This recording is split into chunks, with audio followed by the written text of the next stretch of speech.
যাওয়ার কথা ছিল 11ই জুলাই, সেটি না হয়ে এখন মাননীয় প্রধানমন্ত্রী আজকে রাতে অর্থাৎ 10ই জুলাই রাত 10টায় তিনি বাংলাদেশের উদ্দেশ্যে চাইনিজ সময় রাত 10টায় বাংলাদেশের উদ্দেশ্যে রওনা হবেন। এতে কিন্তু তার অফিসিয়াল যে কর্মসূচি সেটির বিন্দুমাত্র হেরফের হয়নি।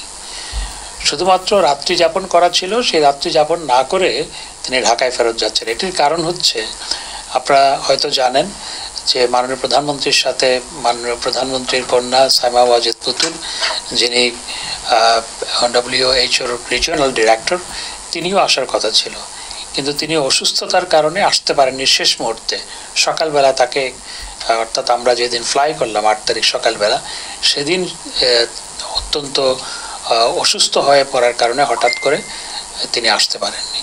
তিনি এখনও অসুস্থ এবং মা হিসাবে মাননীয় প্রধানমন্ত্রী রাত্রি এখানে যাপন না করে সমস্ত সরকারি কর্মসূচি শেষ করে, অর্থাৎ প্রি শিডিউল সমস্ত কর্মসূচি শেষ করে তিনি রাত্রি এখানে যাপন না করে ঢাকায় ফেরত যাওয়ার সিদ্ধান্ত গ্রহণ করেছেন।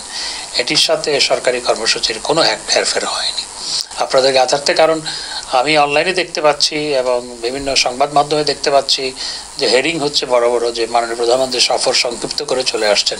আসলে সফর সংক্ষিপ্ত নয়, উনি শুধু এখানে রাতটা যাপন করার কথা ছিল, সেটি না করে ঢাকায় তার অসুস্থ মেয়ের সাথে রাতে সময় দেওয়ার জন্য মা হিসাবে সেজন্য তিনি চলে যান।